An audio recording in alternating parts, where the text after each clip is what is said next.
Hi, welcome back. I'm Dave Toll with Velo News TV, being joined by Olympian Steve Hegg. Welcome, Steve. Thanks a lot, Dave. You know, it looks like, I guess I read the press release a week and a half ago, 2 weeks ago, but, you know, with Successful Living coming on board for 3 years at $1 million per year, boy, it sure is a lot easier to make money when you got some money. You must be in a great mood. We're in a great mood, and we're, first time at the show that we're not scrounging for pennies, so it's really nice. So, I mean, now, are you working from more of a position of power? And obviously money is one thing, but now, you know, that you've got a multi-year deal, you can start signing riders to multi-year deals. It puts you in a much better situation, doesn't it? Totally better situation. We're able to build the team, like you said. We can plan for our future. The year-to-year was awesome, but now it's giving us some legs that we can look forward to other races, Tour Californias and Tour Missouris, years down the road. You know, it really seems like the trick for getting into a race like the Engine Tour of California, or for that matter, Georgia or Missouri, is that you need to have marquee riders. I mean, it really, that's what it's come down to. And would you agree?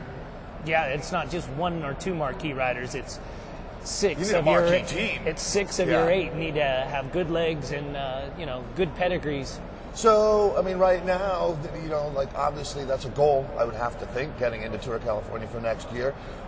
How do you go about deciding whether the riders that you're choosing are the right ones? I mean, because there's a lot of different factors that you have to look at. I mean, it's like, do you take a guy that maybe doesn't have a very good personality, that's not very fun to work with, but has a big name? Do you take a guy that is maybe coming back from a drug suspension?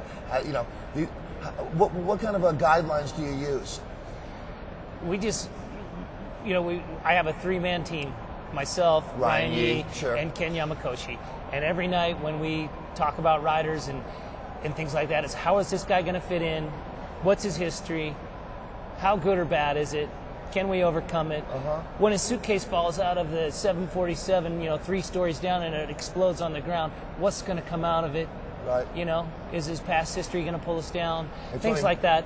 So how important is it to you that a rider be, for lack of a better term, a team player, someone that's actually genuinely friendly? Is that something that, does that rate in your top 5 of decision factors? I've been so fortunate to work with great guys, and the team where we've come from in the last 3 years. And guys like Neil Shirley climbing up on the fan at the Tour de Nez in a blizzard 3 years ago, loading the bikes. That's the kind of guys that we've surrounded ourselves with. Not only are they great bike riders, but they're great human beings. They're great ambassadors to the sport. And we haven't had to pick up a prima donna or anybody like that yet. And we're trying to keep the team very similar to how it's been in the past. I gotta believe that now when you go and start negotiating with equipment sponsors and some of your secondary sponsors, that also has probably dramatically changed because you're now able to say, I'm going to get you into bigger races. Absolutely, and we have meetings from 9 o'clock tomorrow until the show closes, just with different people from bike industry, wheels, all kinds of different things. That, like you said, we have a three-year deal. It gives us a little legs. It gives us a little bit of ability to talk to these people. They're more interested. 1 year, why do you want to give me 20 grand worth of equipment when it might be gone and on eBay the following season? Right. And and now, when you look at 2008, how close are you to having your team defined? I mean, will there be one major press release where you talk about the new signings, or is that going to kind of trickle out over the next few weeks and months? No, unfortunately, it just became kind of a buyer's market for cyclists. Really bad for the athletes, really good for guys like me. Sure. But what's interesting, as a former athlete yourself, in a way, you got to, at the end of the day, look yourself in the mirror. And I would imagine that you're not out there looking to rip athletes off, and it's got to be. It's an interesting situation to be in for you right now.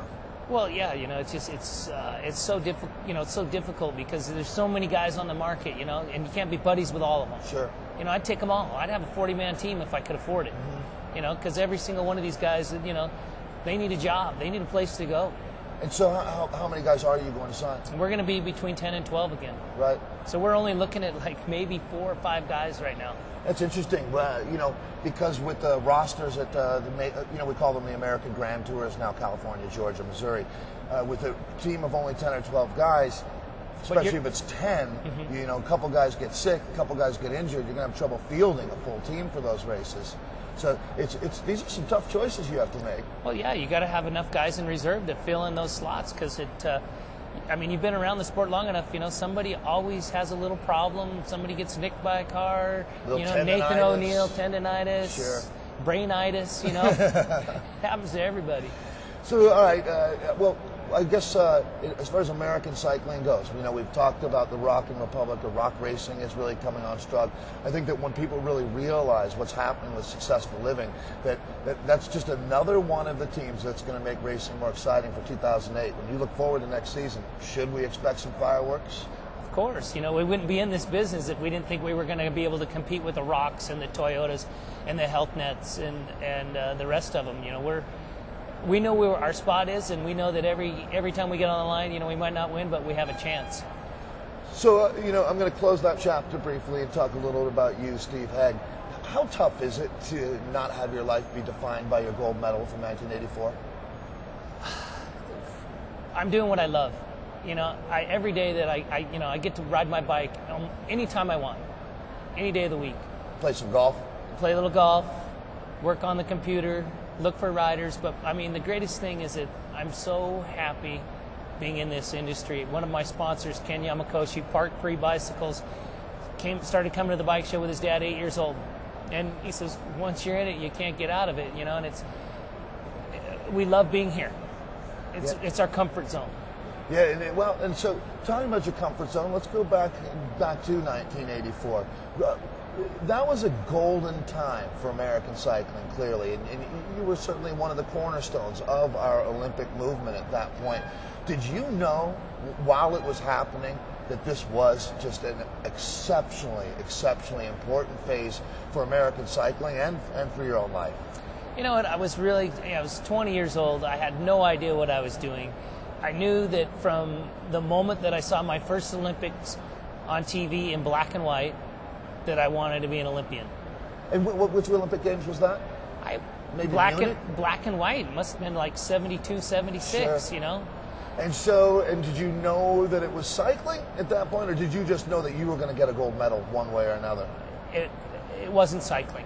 I was supposed to be a competitive downhill ski racer, and the Olympics probably were 1968. It might have been Innsbruck or Grenoble when Jean-Claude Keely, the famous Frenchman, you know, won all those gold medals. And I told my dad, I want to be just like that, and my dad loved it, you know. And so I started skiing. Then I started cycling to become a better ski racer, and all of a sudden I was a better cyclist than I was a ski racer. Well, it seemed like it worked out okay for you. So one quick last question for you here. Yeah. If I bring you back next year, 1 year from now, sitting here, how will we know if 2008 was a successful year for Successful Living? I'll be sitting with my whole team. Great. Well, on that note, Steve, I really do want to wish you good luck. I really appreciate everything you've done for American racing, and I get the feeling you're going to have some special moments once again, maybe living through the team, but I think it's going to be a great year for you, so have fun out there. Thank you very much. All right, so for Steve Hegg, I'm Dave Toll saying we'll see you down the road.